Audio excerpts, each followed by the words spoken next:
Hello everyone, this is T-Bird Bricks with another video, and on this fine Thursday I'm pleased to announce the finale of my latest build, Thor versus the Midgard Serpent.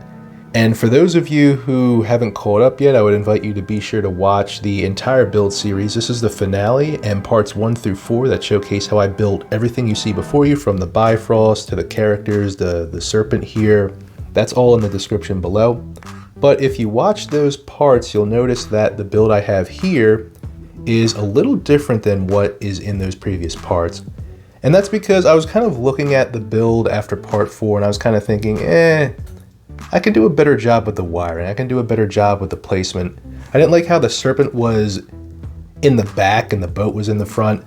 Like, it's Thor versus the Midgard Serpent, so those two should definitely be in the forefront of the scenery, kind of duking it out. But I'm kind of going to walk through what it is I've done. So you have the serpent here, and again, compared to the previous parts, I did a much better job with the wiring. So I have the wiring very cleverly kind of in the back right here, going through some studs, coming through the back, going kind of through the nose slits, and then lighting the fire right there. I thought that was a really clever build. This guy looks really impressive too. This is Jormungandr, the Midgard Serpent, shooting out of the water. The water's kind of coming over the little border I have here, kind of coming out at you. Almost think of it as 3D. Thor's coming at you with his goats carrying his chariot through the Bifrost right here. And again, you'll recognize in the previous videos, the wiring was kind of going everywhere. It was just not to my satisfaction. So I cleverly, I lowered the Bifrost. You know, he's kind of coming in and then coming through the ground perfectly fine on the ocean floor here. Or sorry, not the ocean floor, the ocean. And I have all the wiring going below it. You can kind of see right there a little bit, kind of going across. And you can't really make it out anymore now. And I think that was just a clever kind of sense of course correction. Let me go ahead and get up so we can see more of the boat. So moving in here, this is the Viking boat. And then again, just to recap the story of this MOC. So the Vikings were plundering, and they broke into Jormungandr's hideout, like kind of his little lair, and they stole his stash. So let's have a look at his stash. You got vintage Spider-Man comics, vintage Lego sets, you know, classic castle, all sealed in the original boxes, by the way. And the Viking king led his Vikings and stole from Jormungandr. Now, Jormungandr is obviously really angry, so he's striking against the boat, attacking his guys, knocking this guy overboard. They're trying to fight.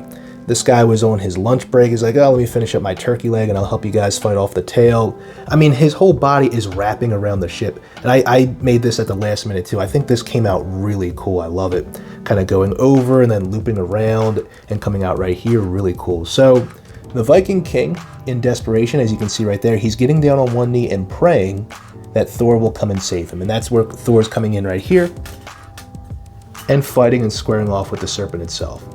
And I think this build was just really cool. I had a really fun time putting it together. You have the Viking sail right there. Just really great work and progress going on with this. Just a quick talk about the wiring for the lighting and everything. You can kind of see it in the bottom right there, but everything is basically coming from behind the boat. That's where the power source is for all the lightings you see here. So everything's coming down through the ocean floor, coming in, going below this entire little vignette style base right here, and then all connecting with a power source in the back behind the ship. That's where all the lighting you see here, and there. You know, the lightning coming off his hammer twirl right there. It's all coming from the power source in the back. And then just talking about kind of the structural engineering of this, because yes, there was a lot of thought in kind of the structural integrity of everything you see before you. So the serpent is being held up with Technic ratchet joints. You can kind of see it right there, a little ball joint, ball joint, ball joint. That's holding him together. And then there's a Technic axle pin holding him up on the ocean there. You can kind of see how he's going a little bit this way, that way. That's basically to guarantee equilibrium so he doesn't fall over. So a little bit of physics going in this build. I love it. You have a Technic pin holding this guy in, Technic pins holding this in, and modified studs holding the giant wave in, and then again using kind of equilibrium and structural supports to have the boat on top of this giant wave right here. And even the tail is like holding it in, so really a lot of thought in the structural engineering of this thing. I just love it. Love the characters too. Again, I love all the details. This guy's getting knocked overboard. This guy's loading up ballistics to fire at the serpent. This Valkyrie, cool Valkyrie chick, and then the Viking dude, they're striking back. This guy's rushing on his lunch break. Got the dude with the axe right here. This is all just so lovely. I really love what it is I did here. Really fun build, had a really fun time. Again, this is about 1,500 pieces total. You have 2, 4, 6, 8 minifigures, 2 goats, and a really mad serpent. All in all, just a really fun build. I had a really good time putting this together. I hope you guys liked it.